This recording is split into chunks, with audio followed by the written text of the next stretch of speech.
Bonjour à toutes et à tous, bienvenue sur Grand Littoral TV aujourd'hui en ce mardi 10 avril, ravi de vous retrouver pour une nouvelle édition du journal de la rédaction.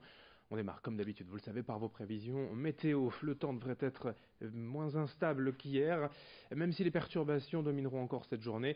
Le risque d'averse devrait être limité dans la région et on pourrait même parfois profiter d'un peu de soleil. Les températures, en tout cas en ce mardi, sont stables et plutôt agréables, au-dessus des normales de saison. 16 degrés à Saint-Omer et à Dunkerque, 15 à Calais et Boulogne. Les prévisions complètes de ce mardi avec la chaîne météo juste après ce journal. À la une de l'actualité, d'abord les images de la visite d'Emmanuel Macron hier dans la région, à Richebourg, dans le Pas-de-Calais, près de Béthune. Le président de la République est venu accompagné du président portugais Marcelo Rebelo de Sousa afin de commémorer le centenaire de la bataille de la Lys, un épisode particulièrement sanglant de la Première Guerre mondiale, aussi appelé le Verdun portugais. Le 9 avril 1918, 4 divisions allemandes ont attaqué le corps expéditionnaire portugais fort de 55 000 hommes et près de 7 400 Portugais ont été tués, blessés ou faits prisonniers. Ici à Richebourg reposent 1831 soldats lusitaniens. C'est d'ailleurs le seul cimetière militaire portugais en France. Xavier Silly a suivi pour nous cette journée d'hommage. On écoute donc le président de la République et Emmanuel Macron hier dans le Pas-de-Calais. Ce sont au total 7000 soldats portugais qui ont été tués, blessés ou faits prisonniers en cette seule journée noire, la plus meurtrière de la Grande Guerre pour votre peuple. Cela fait de cette bataille de la Lys l'équivalent pour les Portugais de la bataille de Verdun pour les Français. Et ceux qui pensent aujourd'hui qu'on pourrait faire bégayer notre histoire en recréant au sein de notre Europe les tensions, le nationalisme, le drame, ont une bien triste mémoire de ce sang qui a coulé. L'actualité nationale et régionale dominée également depuis plusieurs jours par les journées de grève qui s'enchaînent à la SNCF. Aujourd'hui, la reprise du trafic se fera au fur et à mesure de la journée. La compagnie ferroviaire annonce une circulation normale des TGV et TER-GV, mais encore quelques problèmes sur les lignes régionales. 6 TER sur 10 et 160 bus de substitution sont prévus dans la journée. Les trains opérationnels sont affichés sur le site ter.sncf.com et sur l'application SNCF. Enfin, notez que les prochaines journées de grève sont annoncées en fin de semaine, vendredi et samedi. À Boulogne, hier matin, les cheminots sont même descendus dans la rue pour manifester devant la gare dès 6h30. Près de 80 personnes se sont rassemblées et ont ensuite marché jusque dans le centre-ville et la sous-préfecture pour y être reçus. Plusieurs syndicats étaient au rendez-vous, mais on a vu aussi certains drapeaux de partis politiques et même des particuliers venus simplement soutenir les cheminots. Malgré tout, l'Assemblée nationale a donc validé hier le principe de changement de statut de l'entreprise SNCF, mais l'intersyndicale compte bien maintenir la pression sur le gouvernement avec d'autres journées de grève dans les prochains jours. On l'a dit, écoutez ainsi le délégué Sudrail à Boulogne, Ludovic Magnier, au micro de Louis Caillé. En gare de Boulogne, la mobilisation est encore très forte. On est même très content d'avoir plus de monde aujourd'hui aux AG. Avec ce qui vient de sortir du gouvernement et les informations qui nous retombent au fur et à mesure, les gens se rendent compte, ceux qui se sentaient pas trop mobilisés, il y a un regain de mobilisation qui arrive. Et il y a déjà une bonne base de gens qui sont moralement très forts et ça se passe très bien. Les cheminots vont tout faire pour qu'ils reculent et je pense qu'on y arrivera. L'actualité sport également d'abord en football. Le Racing Club de Lens a concédé le match nul à 1 partout hier soir à domicile face à Nancy en match décalé de la 32e journée de Ligue 2.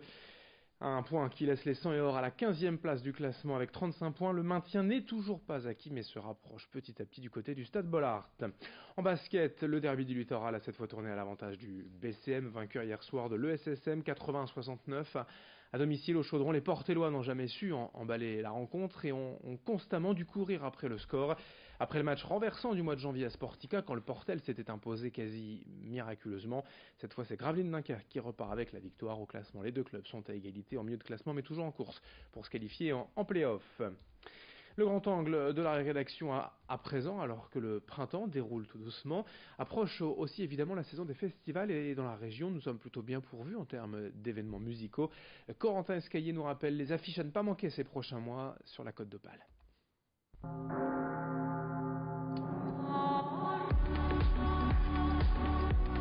Le Main Square, inévitablement, fait partie des rendez-vous culturels à ne pas manquer. Tous les ans, le festival Arajois s'arrange pour décrocher de grosses têtes d'affiche pour ses 120 000 spectateurs. Et cette année ne fera pas exception, puisque Depeche Mode, Queens of Stone Age ou encore Orelsan fouleront la scène de la Citadelle le premier week-end de juillet.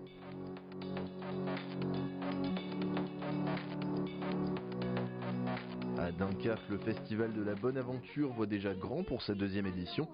Célassou, Angus et Julia Stone, sans oublier les boulonnais de Marcel et son orchestre, viendront animer le festival les 23 et 24 juin prochains.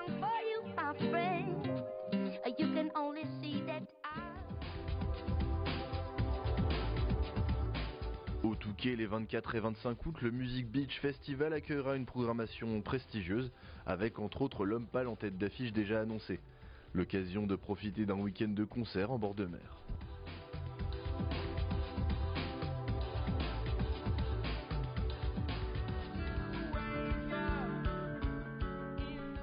Rock en Stock ne sera pas en reste avec ses 3000 spectateurs par jour. Le festival Étape-Loi propose une affiche solide chaque année.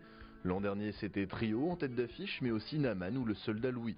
Une programmation mêlant rock, punk, reggae, métal et électro à voir les 28 et 29 juillet prochains. Le festival de la Côte d'Opale aura lui aussi une affiche des plus alléchantes. Big Flo et Oli, Julien Clerc ou encore San Severino seront de la partie du 15 au 22 juillet. Qui s'appelait Non, je ne me souviens plus du nom du bal perdu.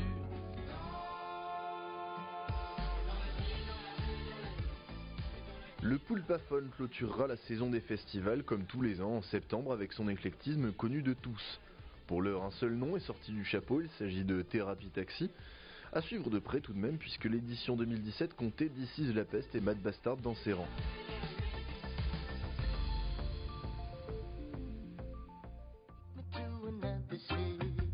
D'autres événements vont compléter le programme des festivals déjà chargés.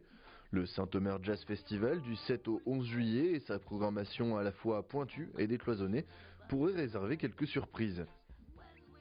Enfin, le bucolique de taille plus modeste ne l'empêche pas d'être un rendez-vous des plus agréables pour tous les amateurs de musique du monde et de spectacles de rue. Et tous ces grands et beaux événements seront bien sûr de nouveau évoqués ici dans les prochaines semaines sur Grand Littoral TV. Dans un instant à suivre vos prévisions météo. Très belle journée à toutes et à tous, ensemble bien évidemment.